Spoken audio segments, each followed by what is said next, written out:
After a quiet few days in the Scottish transfer market, finally, we have some news to talk about. Welcome back, guys, to Fog Football for your daily Scottish football transfer roundup. And it's all about Celtic today. We have players joining the club. We have players leaving the club. We have players wanting to stay at the club. And we have players wanting to be nowhere near the club. Everything is happening at Celtic. But first, let's talk about Honduran winger Luis Palma. He missed training with his Greek club Aris on Thursday, and according to Greek journalist Yannis Chronopoulos, he is going to join Celtic. Now, Celtic have submitted a £3.5 million offer for the 23-year-old. They're looking at him to be the Jota replacement, and strangely enough, this is also a player that Rangers have been linked with in the past. So, bit of a strange route here, Celtic going for this guy, this Honduran winger playing for Greek club Aris. Is he good enough to be the Jota replacement?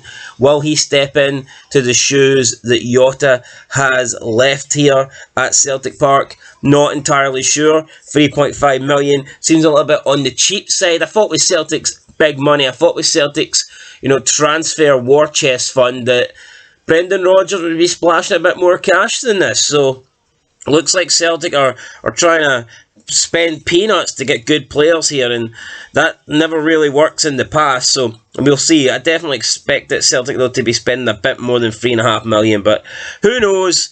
We'll have to wait and see. The guy could be good. You don't have to spend a lot of money to get in a good player. We've seen players come in for cheap and be good, and we've seen players come in for a decent amount of money and be shite, so we can't really take too much from that.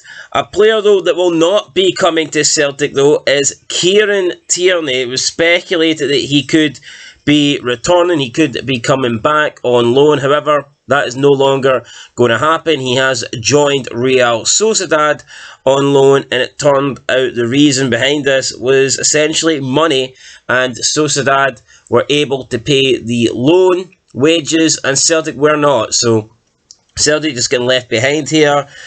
Could have got Tierney. I guess I couldn't agree on the deal. I don't know how much Arsenal wanted, but I don't think they were willing to pay that much, if any, to be fair. So, looks like that kind of ruled out Celtic. Celtic would have probably needed Arsenal to at least pay a decent amount of Tierney's wages. I'd say at least 50% in order for the deal to even be considered getting made, but it doesn't look like that's the case. I don't think Kieran Tierney has a future at Arsenal. Looks like he's out of favour there. And I think his Arsenal days are done. Now, Celtic have rejected a bid from Bologna for Matt O'Reilly. Yes, the Serie A club. We've seen a lot of Serie A clubs over the past couple of years come in trying to sign Celtic players. Bologna already have Lewis Ferguson. They were and Aaron Hickey they got in the past. They were trying to get Matt O'Reilly.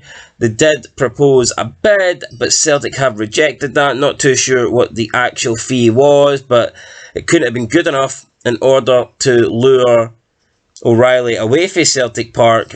That's the last thing Celtic need, though, and I think Celtic fans would actually start to lose a bit of patience here if they end up selling their best players. They've had a poor start to the season. They've already lost Jota.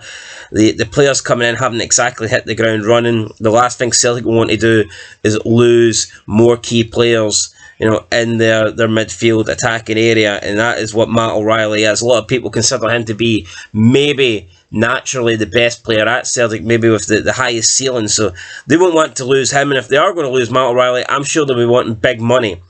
And I'm willing to bet this first bid for Bologna wasn't very big. And finally, Montenegro winger Sajid Haksabanovic is seeking a move away from Celtic, according to the Football Insider, before the close of the transfer window, as the 24-year-old is frustrated with the lack of game time. Makes sense. Since he came to Celtic, he hasn't exactly done much, if we're being honest. He showed a couple of glimpses of ability, but who doesn't? Let's be honest. Every fucking player I've ever seen had at least on a few occasions showed that they can do something. So, I mean, it is no different here with Said Haksabanovic. He showed at times he looks like a decent winger, but he hasn't shown it enough. Too many times he's just looked like a bang average player. The guy doesn't look like Celtic quality, and even if he is, he's not first 11. He's not starting 11. I don't care who you are. Unless you're Ryan 118 and you like to shit your pants over this guy because you've got some weird Haksabanovic fetish, it's like you do not want to see this guy starting. Most Celtic fans, 99% of Celtic fans, wouldn't want to see Haksabanovic starting in a big game, whether it be an Old Firm game or a Champions League game. They just wouldn't want to see this guy starting in a front three. So I don't think he's got much of a future at Celtic. If he does stay, in my opinion, he's going to be a bit part player. He's just going to be someone that pretty much does stay on the bench and makes appearances as a substitute, and I don't think he wants that. Looks like he wants to be playing a more important role at whatever club he is at, so he's going to try and force his way out of Celtic Park. Anyway, guys, that's it for the transfer news today. Hopefully, this next week, before the window closes, we can get some big signings made. Has been pretty quiet, has been pretty underwhelming so far. I don't know, I expected more this season, especially when Ange left. I thought Celtic would be changing up their squad quite a bit. However, we've only really seen, in terms of big players, obviously Jota and Starfelt both left the club, and then Moy retired. I just expect to see a bigger turnaround. Rangers did a lot of business at the start. Since then, that's kind of died down as well. And then other clubs, Hearts, Hibs, they've made signings. Aberdeen, I thought, would have done more. Aberdeen, I think, has been pretty poor. I think they will make a few more signings though before the transfer window. I know Barry Robson was talking about potentially making 3 or 4 more signings before the window closes, and they might need it as well, because keep in mind they do have that guaranteed European group stage fitba, so I think Aberdeen definitely need to bring in a few more players. Anyway, guys, that's it. I'll catch you in the next one. Been Falk Football. Thanks for watching, and until next time, peace.